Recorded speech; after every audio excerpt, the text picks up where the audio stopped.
Chapter 17, The Hunting of the White Stag. The battle was all over a few minutes after their arrival. Most of the enemy had been killed in the first charge of Aslan and his companions. And when those who were still living saw that the witch was dead, they either gave themselves up or took to flight. The next thing that Lucy knew was that Peter and Aslan were shaking hands. It was strange to see Peter looking as he looked now. His face was so pale and stern, and he seemed so much older. "It was all Edmund's doing, Aslan," Peter was saying.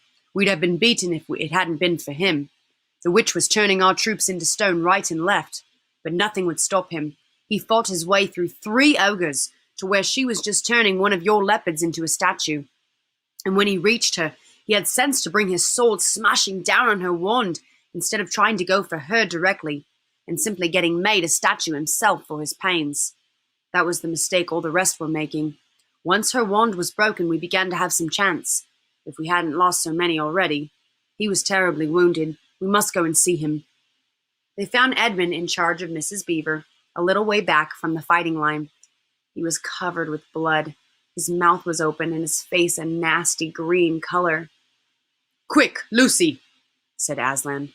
And then, almost for the first time, Lucy remembered the precious cordial that had been given her for a Christmas present. Her hands trembled so much that she could hardly undo the stopper, but she managed it in the end and poured a few drops into her brother's mouth. "There are other people wounded," said Aslan, while she was still looking eagerly into Edmund's pale face and wondering if the cordial would have any result. "Yes, I know," said Lucy crossly. "Wait a minute." "Daughter of Eve," said Aslan in a graver voice, "others are also at the point of death. Must more people die for Edmund?" "I'm sorry, Aslan," said Lucy, getting up and going with him. And for the next half hour they were busy, she attending to the wounded while he restored those who had been turned into stone. When at last she was free to come back to Edmund, she found him standing on his feet, and not only healed of his wounds, but looking better than she had seen him look, for ages. In fact, ever since his first term at that horrid school, which was where he had begun to go wrong. He had become his real old self again, and could look you in the face. And there on the field of battle, Aslan made him a knight. "Does he know," whispered Lucy to Susan, "what Aslan did for him? Does he know what the arrangement with the witch really was?" "Hush! No, of course not," said Susan. "Oughtn't he to be told?" said Lucy. "Oh, surely not," said Susan. "It would be too awful for him. Think how you'd feel if you were he."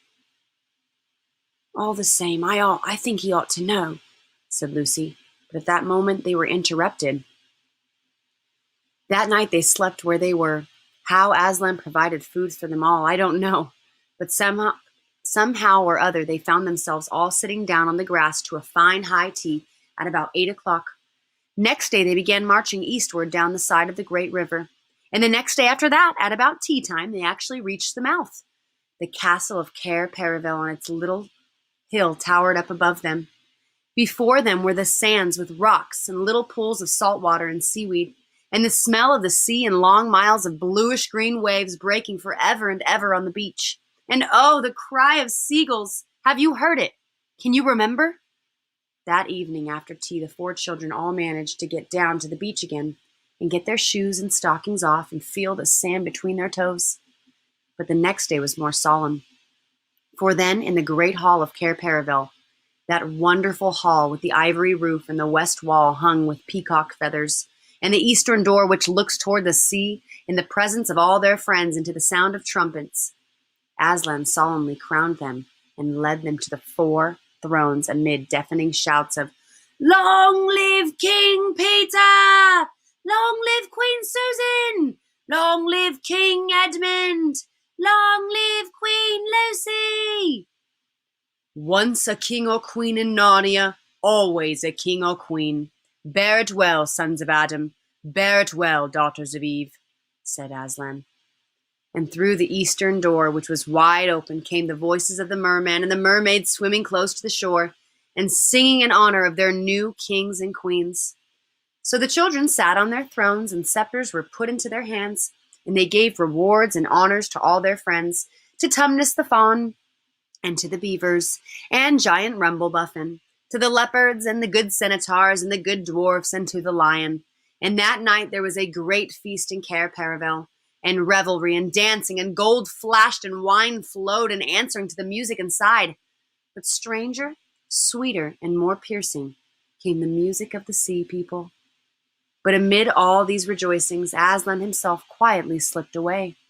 And when the kings and queens noticed that he wasn't there, and they said nothing about it, for Mr. Beaver had warned them. "He'll be coming and going," he had said. "One day you'll see him and another you won't. He doesn't like being tied down, and of course he has other countries to attend to. It's quite all right. He'll often drop in, only you mustn't press him. He's wild, you know, not like a tame lion." And now, as you see, this story is nearly, but not quite, at an end. These 2 kings and 2 queens governed Narnia well, and long and happy was their reign. At first, much of their time was spent in seeking out the remnants of the White Witch's army and destroying them. And indeed, for a long time there would be news of evil things lurking in the wilder parts of the forest. A haunting here and a killing there, a glimpse of a werewolf one month and a rumor of a hag the next. But in the end, all that foul brood was stamped out.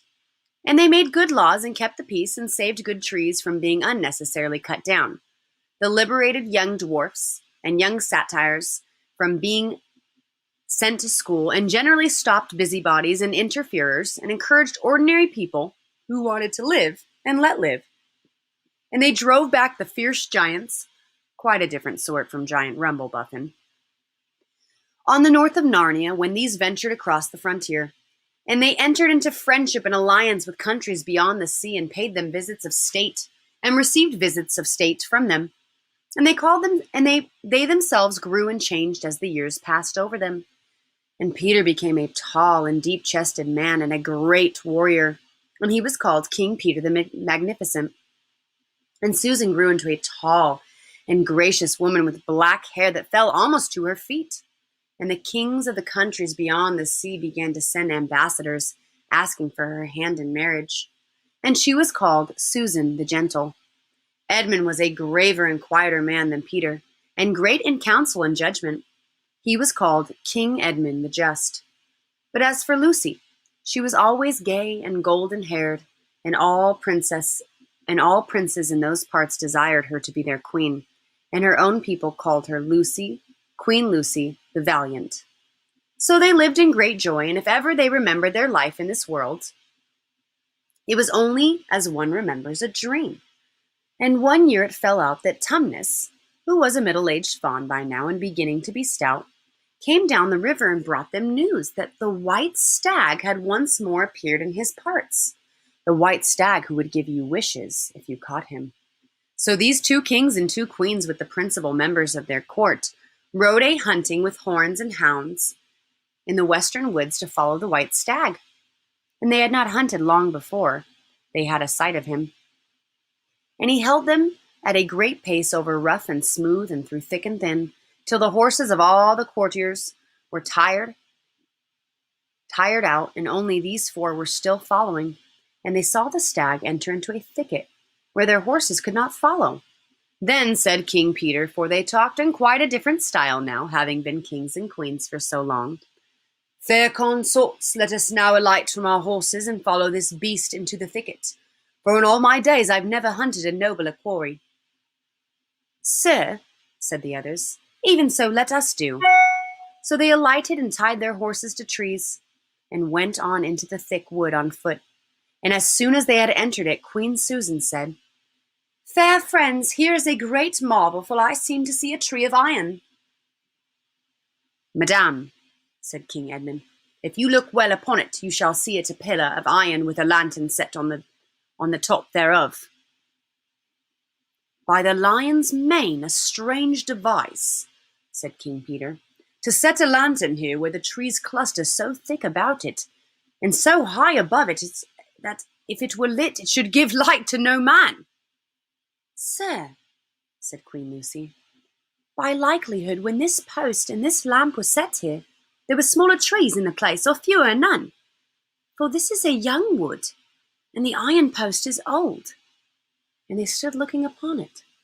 Then said King Edmund, I know not how it is, but this lamp on the post worketh upon me strangely. It runs in my mind that I have seen the like before, as if it were a dream, or it were in a dream of a dream. Sir, answered they all, it is even so with us also. And more, said Queen Lucy, for it will not go out of my mind that if we pass this post and lantern, either we shall find strange adventures, or else some great change in our fortunes. Madame, said King Edmund, the like foreboding stirreth in my heart also. And in mine, fair brother, said King Peter. And in mine too, said Queen Susan. Wherefore by my counsel we shall lightly return to our horses, and follow this white stag no further. Madame, said King Peter, therein I pray thee to have me excused, for never since we four were kings and queens in Narnia have we set our hands to any high matter, as battles, quests, feast of arms, acts of justice, and the like, and then given over, but always what we have taken in hand, the same we have achieved. Sister, said Queen Lucy, my royal brother speaks rightly, and it seems to me we should be ashamed if for any fearing or foreboding we turned back from following so noble a beast as we have in chase, as now we have in chase. And I say so, and so say I, said King Edmund, and I have such desire to find the signification of this thing that I would not by my good will turn my back for the richest jewel in all Narnia and all the islands. Then in the name of Aslan, said Queen Susan, if ye will all have it so, let us go on and take the adventure that shall fall to us. So these kings and queens entered the thicket, and before they had gone a score of paces, they all remembered that the thing they had seen was called a lamppost. And before they had gone 20 more, they noticed that they were making their way not through branches, but through coats. And next moment they all came tumbling out of a wardrobe into an empty room, and they were no longer kings and queens in their hunting array, but just Peter, Susan, Edmund, and Lucy in their old clothes. It was the same day and the same hour on the day of which they had all gone into the wardrobe to hide. Mrs. Macready and the visitors were still talking in the passage, but luckily they never came into the empty room, and so the children weren't caught. And that would have been the very end of the story if it hadn't been that they felt they really must explain to the professor why 4 of the coats out of his wardrobe were missing. And the professor, who was a very remarkable man, didn't tell them not to be silly or not to tell lies, but believed the whole story. No, he said, I don't think it will be any good trying to go back through the wardrobe door to get the coats. You won't get into Narnia again by that route. Nor would the coats be much use by now if you did, eh? What's that? Yes, of course, you'll get back into Narnia again someday. Once a king in Narnia, always a king in Narnia. But don't go trying to use the same route twice. Indeed, don't try to get there at all. It'll happen when you're not looking for it. And don't talk too much about it, even among yourselves. And don't mention it to anyone else unless you find that they've had adventures of the same sort themselves. What's that? How will you know? Oh, you'll know, all right. Odd things, they say. Even their looks will let the secret out.